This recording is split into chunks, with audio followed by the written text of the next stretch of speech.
All right, back here on CBS Sports HQ, we have a lot of new faces and new places in the NFL. A handful of veteran quarterbacks on a new team. Of course, Aaron Rodgers making quite the debut with the Pittsburgh Steelers. Justin Fields with the Jets. Russ with the G-Men, one that he maybe wants to forget. And then we have Geno with the Raiders, Daniel Jones with the Colts, and Sam Darnold in Seattle. We're going to grade the performances in just a moment, but let's get to Aaron Rodgers. Looking like vintage Aaron Rodgers, but this time in a Steelers uniform. Had 4 touchdown passes against his former team in the Jets, leading the Steelers to their first dub of the season.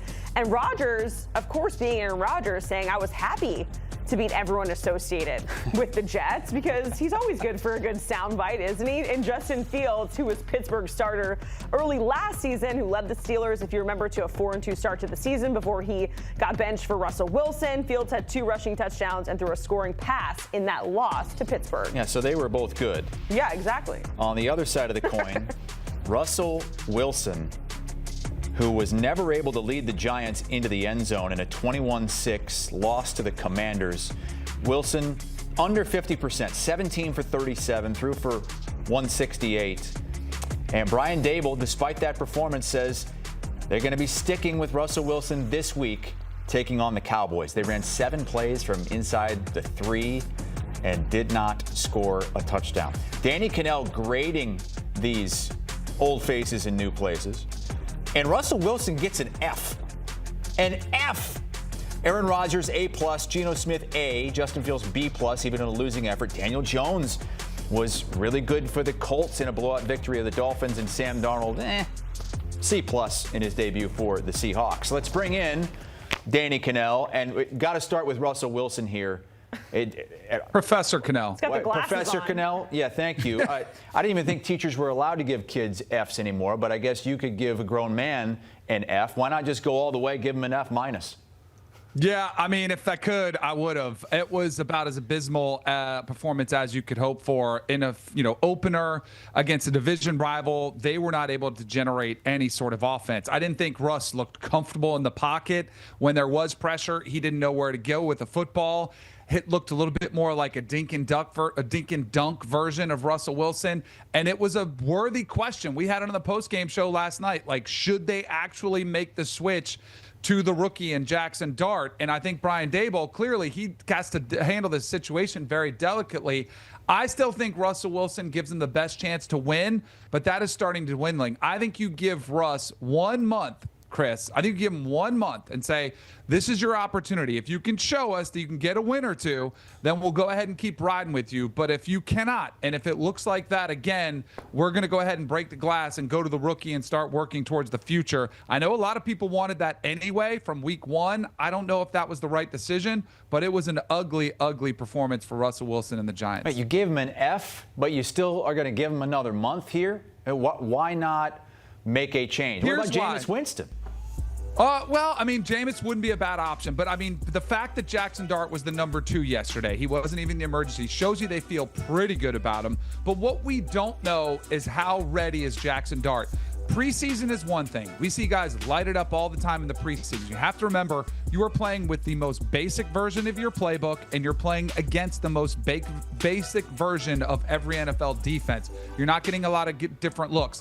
When you get to the regular season, all of a sudden you're game planning specifically, so your offensive game plan changes dramatically, and even more so, the defenses are game planning for you specifically. So we really don't know where Jackson Dart is with that kind of load on his shoulders. And that's what I would kind of be talking to Jackson Dart about behind closed doors, is be watching Russ prepare, watch Jameis prepare, see what these guys do, and quiz him. Give him mental tests, which was very common across the NFL, about the playbook week to week to week. See how he's answering some of the questions that are thrown at him. And eventually, unfortunately, I do think they're going to have to throw him to the Wolves, because I don't think that Russ gives you the best chance. And you bring up a good point. If Jackson isn't ready, maybe they throw Jameis out there, and give him a chance. But I just don't think they're going to throw Jackson Dart out there until they're sort of out of that playoff conversation, which I think you're looking at a 1-3 start in a good case scenario. After that, I think you make the move to the rookie. Yeah, really, really difficult early schedule. The only one in there where you're thinking, maybe we sneak in the rookie is that Week 5 game against the Saints, and maybe that's what happens. They haven't scored a Week 1 touchdown since 2022. That was the year Daniel Jones led the Giants to a playoff victory. The Giants, though, let him go, and boy, did he look good for the Indianapolis Colts. Danny, every single time the Colts touched the ball, they scored. 7 drives, 7 times they put up points, and only 7 incompletions in 29 attempts for Daniel Jones, who you give a B+ to. Yeah, I love this move for Daniel Jones in the offseason. I thought he would take over that starting role from Anthony Richardson. I still think he's a really good player. Here's the caveat why I give it just a B+ and not an A. This is perfect. Like, this is what you want for Daniel Jones. He had great protection. He had a great ground game. They had, over 150 yards rushing behind him, and he was able to kind of spread the ball around. That sounds familiar. I mean, he had a lot of success when they were able to give that to him with the New York Giants, and then they weren't able to, and things kind of came off the rails. If things are clean with Daniel Jones, he is more than capable of executing an offense, and he showed that. The one thing I also want to see is the Miami Dolphins might be in just a disaster. They looked lethargic on both sides of the ball. I cannot believe they came out flat in week 1. But I'm kind of curious to see if Daniel Jones can make the Colts maybe a surprise contender in the division, or if that was just more about the opponent that they were facing in week 1. But I think you've got to be happy with what you saw from Daniel Jones after that performance. Yeah, it gets much tougher next week, facing who many believe is the best defense in football, taking on the Denver Broncos. That is Sunday, 4:05 Eastern on CBS. Now to Aaron Rodgers, who gets an A+.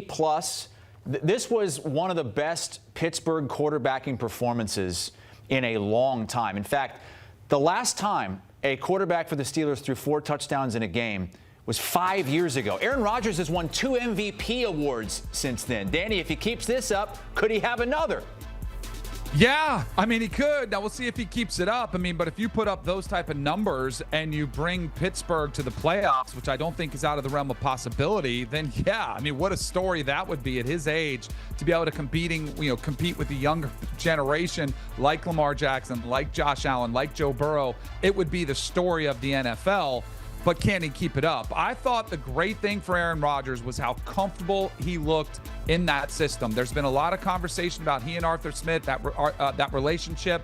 Like, where are they? Can they get along? And they looked like they were on the same page. And more impressively, Aaron Glenn was trying to throw some different blitzes at him, but he knew exactly where to go with the football. And I think that's what 20 years of experience brings you when you maybe aren't the same as you were 10, 15 years ago. The ability to win the game with your mind, I think, is huge. And that's something that Aaron Rodgers can do against a lot of the defenses that are out there. But again, Breece Hall had a pretty solid game for them. They were able to give him run support. The defense is an issue for them after giving up 32 points to the Jets. But I think you've got to be encouraged, most importantly, that you look like he's further and further removed from that Achilles injury. He was moving around pretty good within the pocket, and he looks like he's got sort of that explosive ability to come off of his back leg and put some juice on the ball and get some of those off-balance type throws, off-kilter throws that he's been known for throughout his career. I think you got to be really, really encouraged with what you saw at Aaron Rodgers. 2 full years removed now from that injury suffered in his first game with the Jets. Jets fans had to be thinking, why didn't we get that version of Aaron Rodgers the last couple of years? CBS Sports HQ, news, highlights, scores, breaking news. It's all right here.